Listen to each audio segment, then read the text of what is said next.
नमस्कार मंडळी, आज आहे ना चिल्ड्रन डे आहे.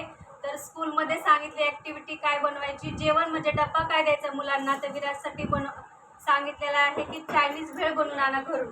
तर आता घरी बनवायला तेवढा काय टाईम नाही, मी तर सगळं विकतच आणलेलं आहे. ही आहे आपली शेजवान चटणी आणि कोबी खिसलेला आहे एकदम असा बारीक. आणि हे आहेत नूडल्स म्हणजे चायनीज भेळची शेव. तर आहे ना, मी एका ह्याच्यामध्ये हा कोबी एका बाउलमध्ये असं टाकते आणि हे आपल्याला हे टाकायचे आहे शेजवान चटणी.